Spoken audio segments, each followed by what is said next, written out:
Even if it was easy. How many people have a library card? Answer, 3%. 97% couldn't be bothered. Guy specializes in happy hour, but he doesn't have a card. And now readily and quickly blames the government and blames his company and blames the pay scale. Here's my advice to you today. Walk away from the 97%. Don't talk like they talk. Don't go where they go. Don't act like they act. Don't specialize in what they specialize in. Throw away the blame list they cling to. You got to be consciously conscious today, because your environment can hypnotize, mesmerize, and paralyze you. The other thing is, take full responsibility for your life. Oscar Wilde once said, responsibility is what we expect from somebody else. This is very true. Most people dread accepting responsibility. That's just a fact of life, and we can see it in operation every day. We can see ourselves getting hot under the collar when the dentist keeps us waiting, and we're sitting there reading old magazines when our appointment was 30 minutes ago.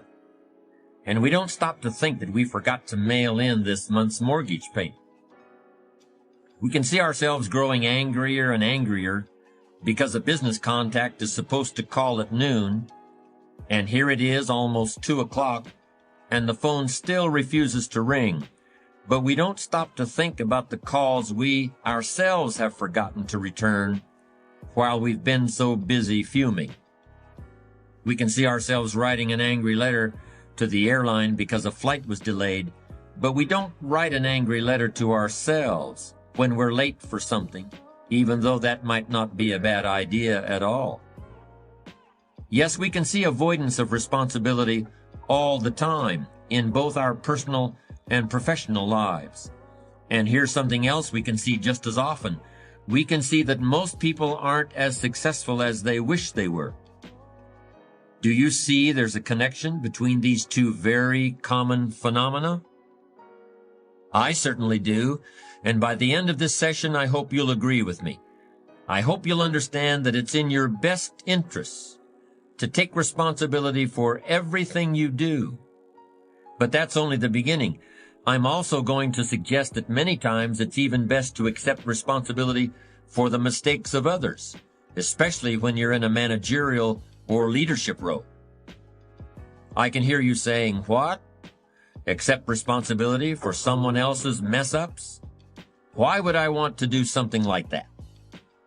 Well, that's a fair enough question, and over the next few minutes, I'll try to answer it.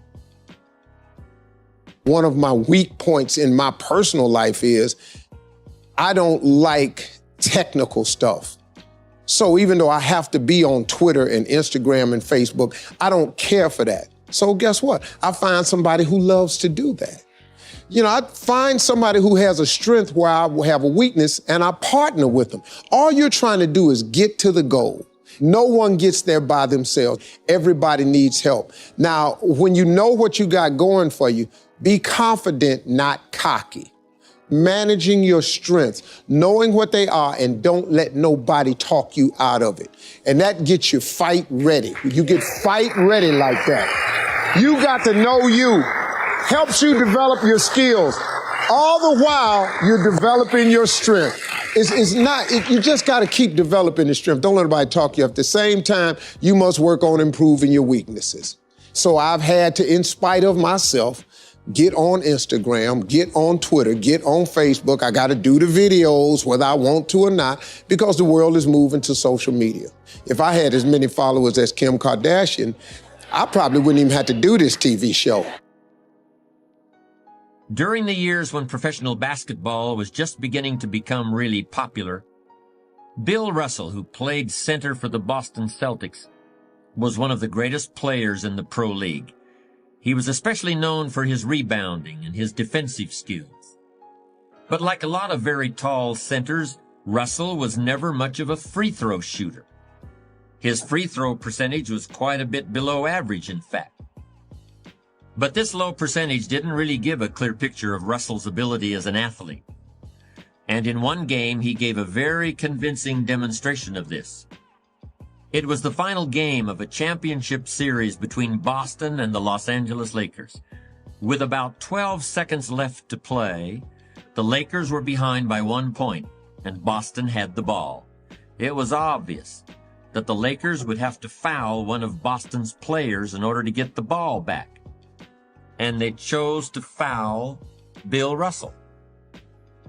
This was a perfectly logical choice, since statistically, Russell was the worst free throw shooter on the court at that moment.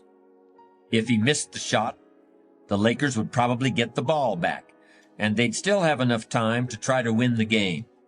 But if Russell made his first free throw, the Lakers' chances would be seriously diminished, and if he made both shots, the game would essentially be over. Bill Russell had a very peculiar style of shooting free throws. Today, no self-respecting basketball player anywhere in America would attempt it. Aside from the question of whether it's an effective way to shoot a basket, it just looked too ridiculous. Whenever he had to shoot a free throw, the 6'11" Russell would start off holding the ball in both hands about waist high.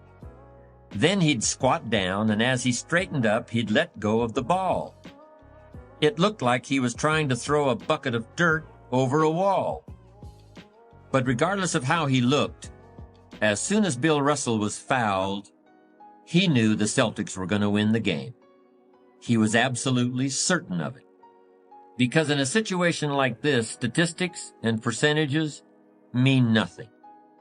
There was a much more important factor at work, something that no one has found a way to express in numbers and decimal points. Simply put, Bill Russell was a player who wanted to take responsibility for the success or failure of his team. He wanted the weight on his shoulders in a situation like this. No possibility for excuses, no possibility of blaming anyone else if the game was lost, no second guessing. Bill Russell wanted the ball in his own hands and nobody else's. And like magic, even if he'd missed every free throw he'd ever shot in his life before this, he knew he was going to make this one. And that is exactly what happened. That is what virtually always happens when a man or woman accepts responsibility eagerly and with confidence.